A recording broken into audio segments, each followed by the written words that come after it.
Hello guys, this is Prabhat Kumar Jha, chemistry faculty.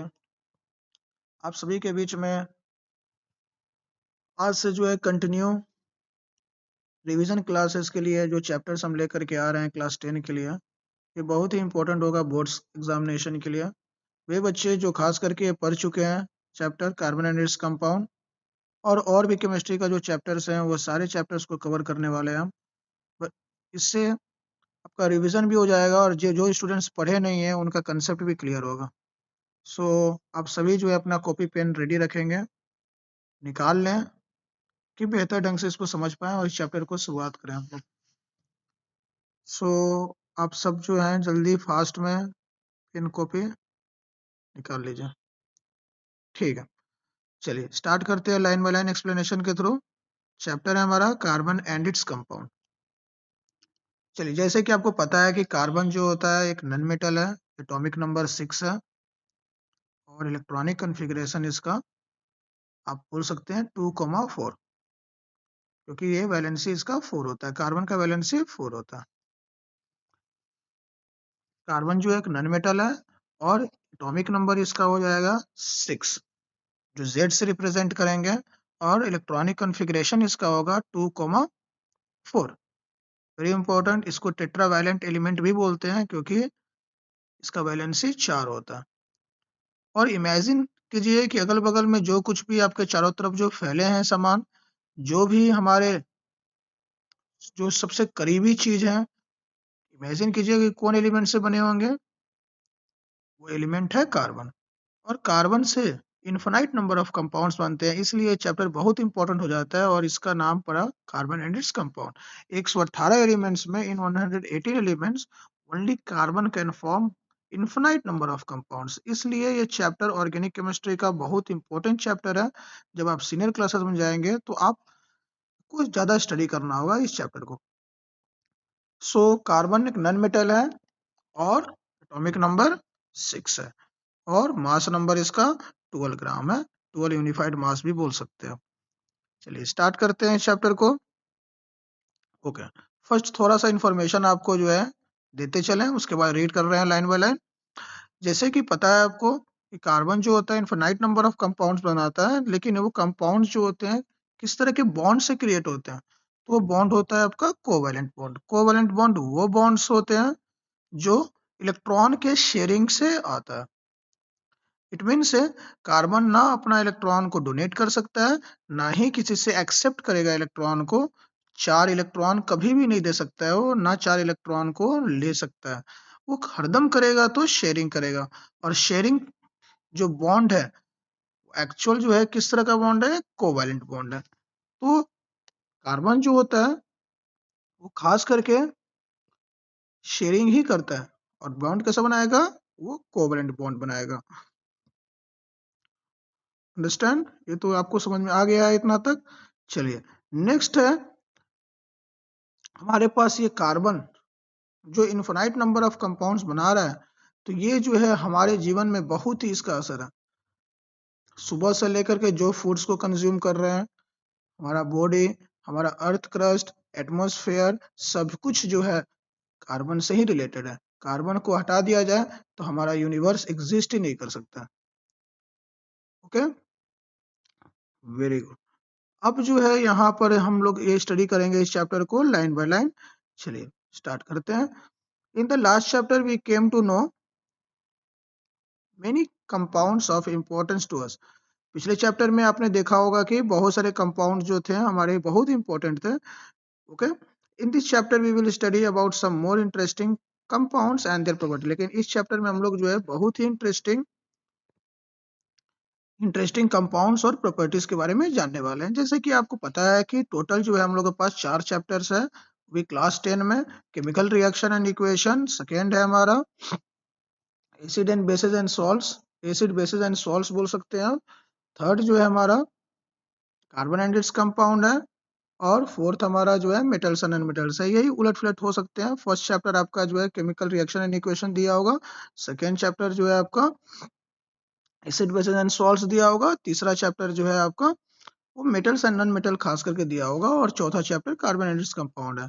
सो ये चारों chapter में आप देखेंगे क्या कि केमिकल रिएक्शन एंड इक्वेशन और एसिड बेसिस एंड सॉल्ट्स और कार्बन एंड इट्स कंपाउंड और उसके बाद आपका मेटल्स एंड नॉन मेटल्स। तो दो चैप्टर तो खास करके कंपाउंड से रिलेटेड है, एसिड बेसिस एंड सॉल्ट और साथ में carbon and its compound. But यहाँ जो केमिकल रिएक्शन एंड इक्वेशन और मेटल्स एंड नॉन मेटल्स है, वहां पर भी थ्योरेटिकल स्टडी करना होगा आपको और इसी से क्वेश्चंस आपके बनते हैं। लेकिन मेजर क्वेश्चंस जो होंगे इस चैप्टर से आने वाले हैं वो भी है कार्बन एंड इट्स कंपाउंड, जो लास्ट में देखने वाले हैं आइसोमेरिज्म्स। कुछ ऐसे टॉपिक है, सोप्स एंड डिटर्जेंट्स भी हम लोग को पढ़ना है। So dear students, we have to focus on this chapter, listen carefully and note down every topic, okay? चलिए नेक्स्ट में यहाँ पर लिखा है क्या कि in this chapter we will study about some more interesting compounds and their properties. और इस चैप्टर में जो है हमें समझना है बहुत ही इंटरेस्टिंग कंपाउंड्स है जो कार्बन से रिलेटेड है। Also we shall be learning about carbon an element which is immense significance to us both in elemental form and in the combined form. तो इस चैप्टर में हम खास करके देखेंगे कार्बन जो है एक्चुअल एलिमेंटल फॉर्म में कैसा है और कंबाइंड फॉर्म में कैसा है। ये दोनों जो है हम लोग को स्टडी करना है इस चैप्टर में। Look at the items that come in the last column of the above table filled by you.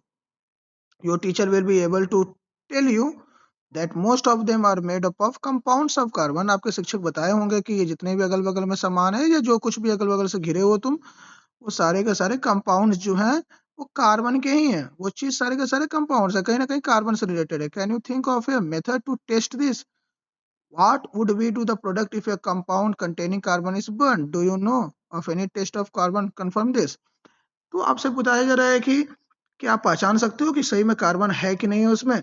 तो बहुत सारे टेस्ट होते हैं। नॉर्मली तुम कंबशन के थ्रू भी पता कर सकते हो। जो चीज जल जाए, अगल बगल में जो सामान तुम्हारे जलने वाले होंगे वो सारे के सारे कार्बन से बने हुए हैं। जो चीज जल जाए वो सारे का सारा कार्बन ही है, कहीं ना कहीं कंबशन क्रिएट कर रहा है और कहीं ना कहीं कार्बन डाइऑक्साइड गैस वहां प्रोड्यूस हो रहा है और हीट हीट एंड लाइट तो दे ही रहा है, वहां पर फ्लेम तो निकल ही रहे हैं। तो foods, clothes, medicines, book or many of things that you listed are all based on this versatile element carbon. इसको एक आप बोल सकते हैं वर्सटाइल एलिमेंट, क्योंकि ये चारों तरफ इतना ज्यादा फैला हुआ है कि आप वर्सटाइल एलिमेंट्स के नाम से इसको जान सकते हो, क्योंकि कंबाइंड फॉर्म में ये सारा का सारा एग्जिस्ट कर रहा है आपको।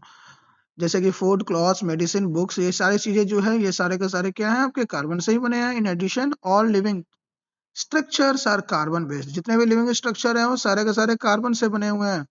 The amount of carbon present in the earth crust जो है in the atmosphere is quite meager. Okay, carbon जो प्रेजेंट है आपका अर्थ क्रस्ट पर एंड इन द एटमोस्फेयर में जो प्रेजेंट है आपका वो बहुत ही ज्यादा नहीं है, लेकिन है, बहुत ज्यादा ही बोल सकते हो तुम, है। The earth crust has only 0.02% carbon in the form of mineral. सोच के देखो, 0.02% बताया जा रहा है कि आपका जो है क्रस्ट पर जो खास करके मिनरल्स के रूप में पाया गया है। कार्बोनेट से आपका हाइड्रोजन कार्बोनेट से आपका कोल है और पेट्रोलियम है जो फॉसिल फ्यूल्स है आपके। And the atmosphere has 0.03% of carbon dioxide. जैसे कि पता है कि हमारे एटमोस्फेयर में जो है मेजर गैसेस कौन कौन से हैं आपके? नाइट्रोजन है जो 78% है, कार्बन डाइऑक्साइड आपका 0.03% है, और साथ में आपका क्या है आपका ऑक्सीजन जो 21% करीब में होता है। 21 पॉइंट समथिंग दे दिया जाता है किसी बुक में। चलिए, तो कार्बन जो है आपको, कार्बन जो है किस फॉर्म में प्रेजेंट है एटमॉस्फेयर में? कार्बन डाइऑक्साइड के फॉर्म में प्रेजेंट है। Very good. In spite of small amount of carbon available in nature. इसके अलावा जो है स्मॉल अमाउंट ऑफ कार्बन जो है फैला हुआ है हमारे नेचर में, है, उपस्थित है। The importance of carbon seems to be immense, बहुत ही ज्यादा है। In this chapter we will know about the properties of carbon which make carbon so important to us.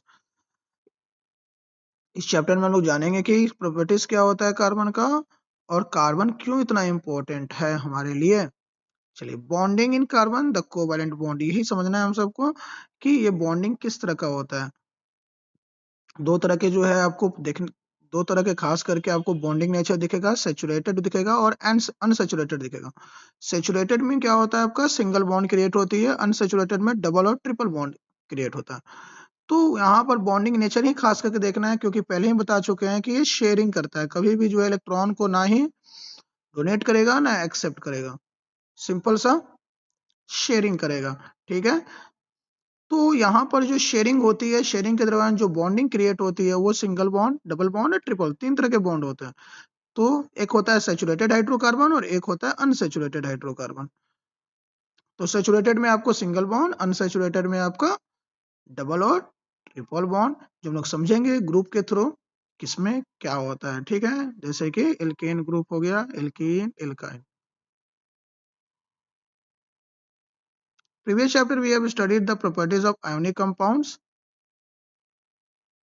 Videos थोड़ा लंबा हो रहा है स्टूडेंट्स, इसलिए 10 मिनट्स का वीडियो अपलोड करते हैं पहले। प्लीज आप लोग सब्सक्राइब कीजिए, ज़्यादा से ज़्यादा शेयर कीजिए। आप सबके लिए जो है लाइन बाय लाइन एक्सप्लेनेशन के थ्रू मैं समझाऊंगा, फिर इससे नया वीडियोस अपलोड करते हैं। Thank you so much for watching.